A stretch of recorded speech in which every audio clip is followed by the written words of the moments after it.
अस्सलामुअलैकुम नाज़रीन, आज हम बात करेंगे होंडा कंपनी कैसे वजूद में आई। ये बात साल 1914 की, जब 8 साल का बच्चा जापान के एक गांव में खेल रहा था, जिसने 4 टायरों पर चलती एक गाड़ी देखी, जिसको देखकर ये बच्चा बहुत ही हैरान हुआ। यही वो दिन था जब उस 8 साल के बच्चे को गाड़ियों और मैकेनिकल से पहली बार लगाव हुआ। इसका नाम सचारो होंडा था और किसको मालूम था आने वाले वक्त में इसका नाम हर छोटी बड़ी गाड़ी में देखने को मिलेगा। नाज़रीन, 1906 में जापान के एक गांव में सचारो होंडा की पैदाइश हुई। उनके वालिद लोहार होने के साथ साथ फारी वक्त में साइकिल मुरम्मत करते थे। होंडा के 5 बहन भाई पहले ही मुख्तलिफ बीमारियों की वजह से फौत हो गए थे, लिहाजा उसके अपने माँ बाप को अपने इस बच्चे से बहुत ही लगाव था। लेकिन इसको पढ़ाई से कोई लगाव नहीं था, लेकिन अपने बाप के साथ साइकिल मुरम्मत करने में बहुत दिलचस्पी रखता था।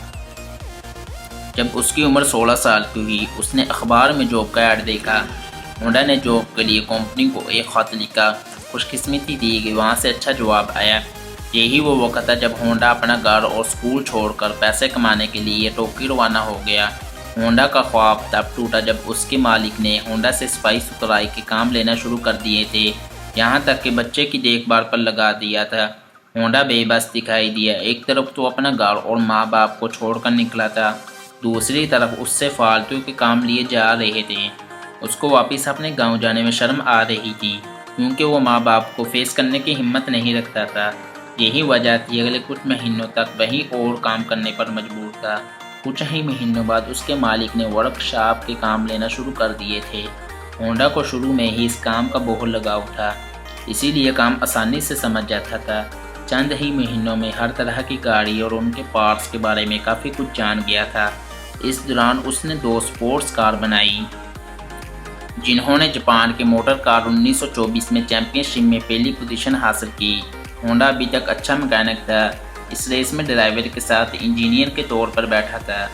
यही वो इवेंट था जिसके बाद होंडा ने मोटर स्पोर्ट को अपना रिलीजन बना लिया। अगले कई सालों तक वही काम करता रहा और अपने तजर्बे को बढ़ाता रहा।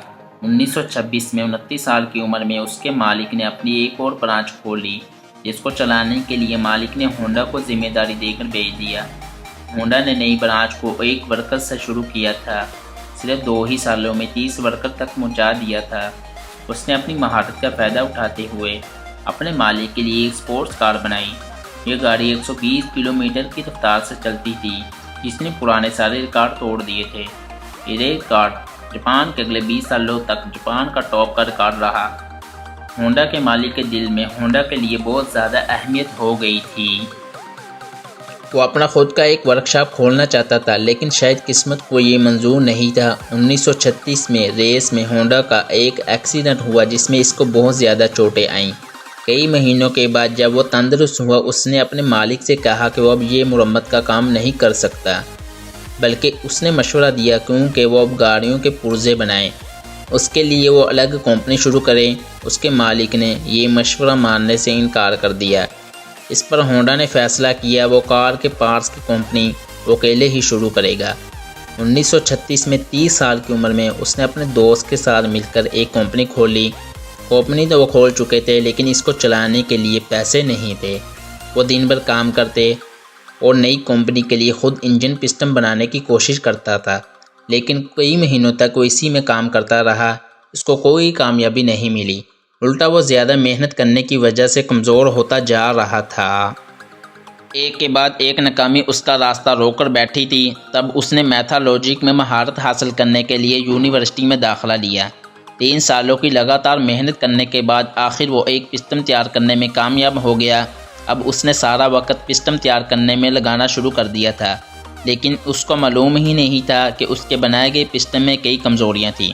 उसने ये टोयोटा कंपनी को अपने पिस्टन ऑफ़र किए, तो टोयोटा ने 50 में से 3 पिस्टन पास किए। ये खबर होंडा पर बिजली की तरह गिरी। उसके पास वापसी का कोई रास्ता नहीं था।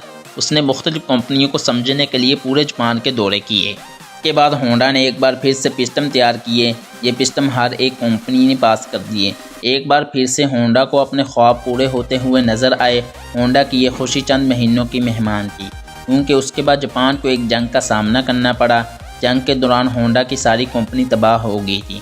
जापान के हालात बहुत ख़राब हो गए थे। खुराक की बहुत किल्लत पैदा हो गई थी। महंगाई तो बहुत ज़्यादा हो गई थी। ट्रांसपोर्ट तो ख़त्म हो गई थी। तभी होंडा को जापानी आर्मी का एक छोटा इंजन मिला। इस इंजन से जापानी आर्मी वायरलेस का काम लेती थी, जिसको होंडा ने मुरम्मत करके साइकिल पर लगा दिया, जिसके बाद मोटरसाइकिल की ईजाद होगी। नाज़रीन, हमें सबक हासिल करना चाहिए। ज़िंदगी में जितनी भी मुश्किलात आएँ, लेकिन हमने अपने काम पर तवज्जो रखनी है, फिर ही हम कामयाब हो सकेंगे, वरना नाकामी हमारा रास्ता रोक कर बैठी रहेगी। अगर आपको हमारी वीडियो अच्छी लगी हो तो हमारे चैनल को सब्सक्राइब करें, हमारी वीडियो को लाइक करें, दोस्तों के साथ ज़्यादा से ज़्यादा शेयर करें। Thank you.